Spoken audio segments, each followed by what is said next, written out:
Boa tarde, estamos aqui no Unimarte, né? Velho lugar de outras gravações aí do Temática Café, onde a gente sempre tratou de uma maneira muito solta, muito alegre do assunto adicção, dependência química, drogas, álcool, e teve muitas visualizações. Então nós continuamos aqui esse trabalho. Guaraci, nosso querido amigo aí, é uma pessoa, um estudioso do assunto, uma pessoa que tem um grande interesse e uma incursão também já bastante antiga na ajuda a outras pessoas. Então a gente está pretendendo assim, essa é a primeira conversa que a gente tá tendo, e a gente levantamos temas que possam ser importantes, interessantes para as pessoas que deverão nos seguir e se interessar pelo assunto. O tema de hoje a gente vai conversar aí durante um tempo sobre a temática parei de usar drogas, beber, o que eu faço comigo agora? Parei de usar e o que eu faço com o que sobrou de mim? O que sobrou de mim? Quem é esse mim? Então a gente vai começar a desenvolver esse tema segundo a nossa apreciação, né? E somando aí aos esforços que tem de outras pessoas que também militam na ajuda a dependentes de álcool e outras drogas. Então, vamos iniciar a conversa. Guaraci, por favor. Boa tarde, pessoal. Eu gostaria de começar falando o seguinte, que quando uma pessoa ela está no uso compulsivo ou crônico de drogas ou álcool, né, que a medicina chama de dependência química, e aqui eu prefiro o termo adicção por ser um termo mais abrangente, não é? E adicto ao invés de dependente químico, ela tem uma tarefa que é muito difícil, que é o parar de usar, né? O princípio é o desejo de parar. Agora, a partir daí é preciso buscar toda a ajuda que for possível. E essa ajuda, ela vem, e normalmente vem de vários lugares, de várias maneiras, né? Então é preciso encontrar uma ajuda qualificada, não é?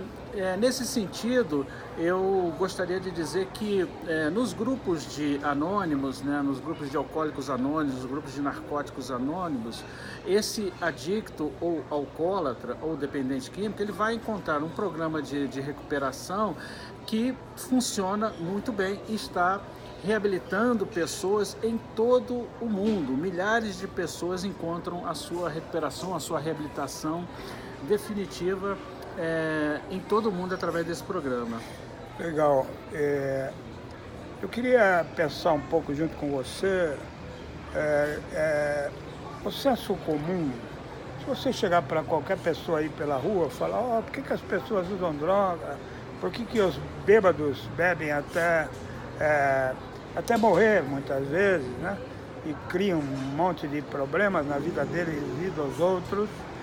As pessoas seguramente vão falar, as pessoas que não têm profundidade no assunto vão falar, é falta de Deus, né? Tem que se acreditar em Deus, resolve todo o problema.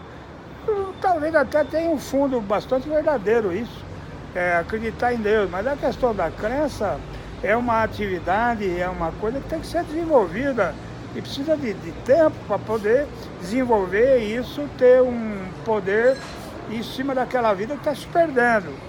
Uma outra resposta que o senso comum nos dá é vagabundo. Bebe porque é vagabundo. Usa droga porque é vagabundo. Mas realmente é verdadeiro isso? Olha o fundo de verdade que tem isso. Uma pessoa quando tá usando droga, um drogado, um bêbado, ele faz isso por ser vagabundo.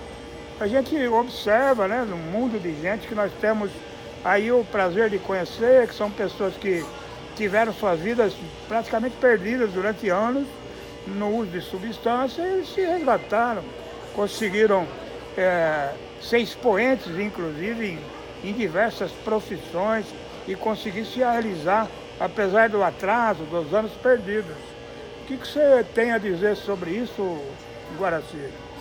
Não se trata de sem vergonhice ou falta de Deus, né? Se a gente pensar bem, quando o álcool entra na vida das pessoas, por exemplo, né, falando do álcool, né, ele entra na nossa família, na nossa casa, né, porque faz parte da nossa cultura, é um verdadeiro lubrificante das relações sociais, não é?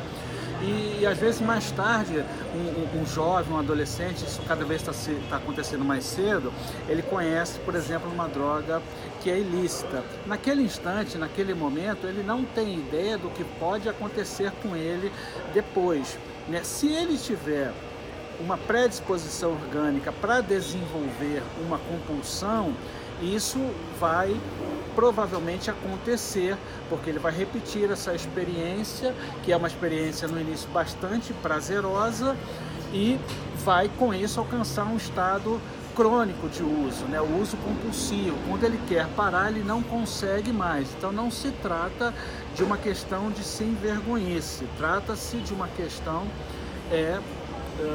de adicção, que é uma doença. Legal, bom.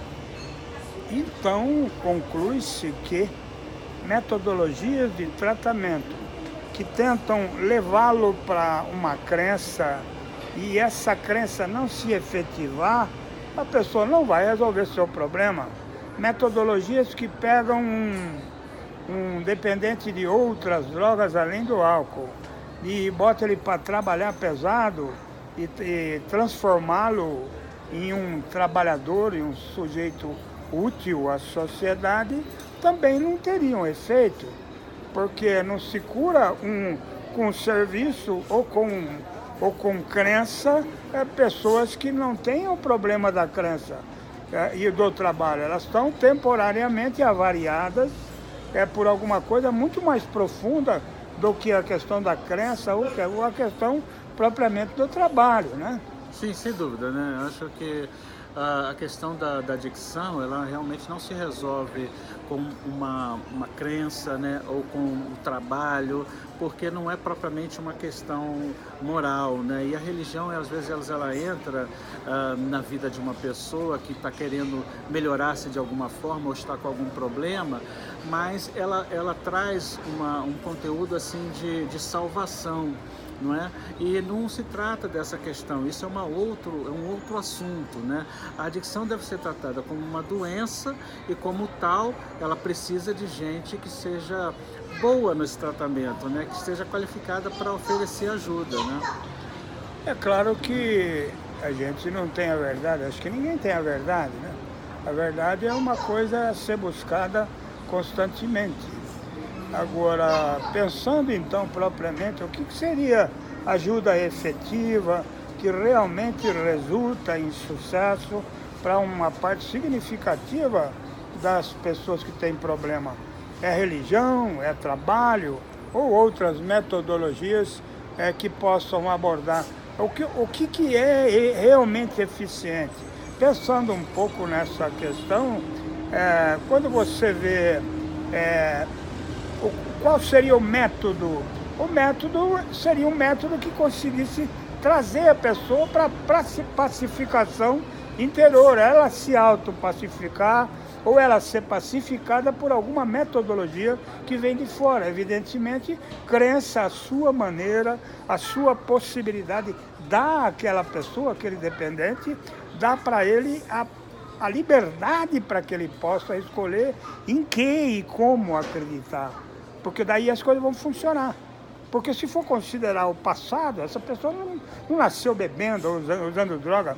E ela tem um histórico, ela tem uma cultura própria que vem da família, da própria sociedade. Então aquilo que ela tem como cultura, em termos de educação e tudo, não funcionou. Foi depois daquilo que essa pessoa usou. Então, considerando um pouco, isso será também um tema de um debate mais profundo, de uma conversa mais profunda. Que método, o que nós fazemos, né? O que a gente pode fazer que possa, no tempo pequeno que a gente tem, porque nós estamos lidando com morte, né? Agora, sim, sem dúvida nenhuma, né? Existem várias formas de que as pessoas procuram, vários grupos, né, oferecem ajuda, a medicina oferece ajuda, a psiquiatria, a psicologia, né, e tem os grupos de anônimos também, não é? Eu acredito que a pessoa tem que procurar aquela ajuda que ela melhor se identifica com aquilo que resulta para ela, né? O que eu posso afirmar aqui é que o programa de recuperação dos grupos de anônimos é um desses programas de reabilitação e que funciona muito bem, né? Porque ele parte de um princípio de que o dependente químico-adicto tem uma doença e ele oferece uma forma metodológica para a recuperação dessa doença da adicção, que envolve alguns elementos que são comportamentais e outros que são de autoconhecimento, né? Então, nesse sentido, eu entendo que esse programa, ele é um programa bastante abrangente e completo, né? uma das questões mais cruciais para os dependentes é a questão do relacionamento. Relacionamento basicamente consigo mesmo e relacionamento com o mundo que o cerca, com as suas pessoas, seus reféns, né? E não significa, por exemplo, que um filho não ame a mãe, ou os pais, ou a própria família, e por causa disso ele usa droga. Significa que ele está debaixo de uma situação em que ele não consegue, evidentemente, administrar boas relações. Então, se o relacionamento ele é um acidente para o dependente, e o relacionamento é vida, nos relacionarmos é viver. Então, uma das tônicas de daquilo que poderia se chamar um bom tratamento, é ajudá-lo a aprender a se relacionar, ajudá-lo a conhecer o mundo que ele vive, quem são as pessoas, e que mundo é esse, quem sou eu, e etc. Sem dúvida, porque toda vida é vida de relação, né? Então eu preciso saber como eu vou me relacionar, né?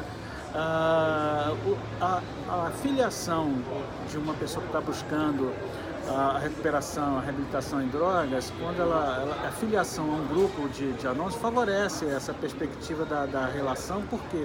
Porque o tratamento é feito em grupo. E ele começa ali na relação com os demais que sofrem do mesmo problema e que alguns estão adiantados na sua recuperação, outros menos. Ele vai encontrando ali formas melhor de se relacionar e vai aprendendo, né? Nesse sentido. Muito bom, muito bom. A ideia é ir nos aprofundando e abordando toda essa temática, né? Os detalhes. Por exemplo, um dependente, ele não... se existe uma coisa dentro da qual ele não progride em termos de recuperação, é quando ele é obrigado a fazer alguma coisa. Ele não se for obrigá-lo a acreditar, obrigá-lo a se relacionar, a botar metas, regras, no sentido de que ele tem que fazer isso ou aquilo, ele vai se rebelar contra aquilo, porque foi esse estado de liberdade abusivo que tornou ele o que o tornou, que jogou ele profundo da miséria que ele viveu. Então, essa é a ideia, né? Agora, estamos chegando ao final, né? Nosso produtor aqui está nos avisando que o tempo já está chegando ao final. E quer colocar alguma coisa antes do encerramento? Eu gostaria de agradecer essa oportunidade aí. Nós vamos continuar aí explorando esse tema aí que é de fundamental importância aí para todos nós, né? Muito bom. Obrigado. Obrigado. Outras vezes a gente vai sentar aqui e conversar mais sobre o assunto. Se você gostou desse trabalho que a gente está praticamente iniciando, se inscreva no nosso canal no YouTube e aperta o sininho. Tem um sininho lá do lado da inscrição, porque sempre que a gente postar um videozinho, um trabalhinho, vai aparecer lá para você o aviso de que você pode entrar lá e ouvi-lo, né? Dentro das condições possíveis, você vai estar poder, por enquanto, participando com perguntas ou questionamentos que você vai poder colocar aí nos seus comentários, tá bom? Muito obrigado e até a próxima. Um beijo no coração para todos.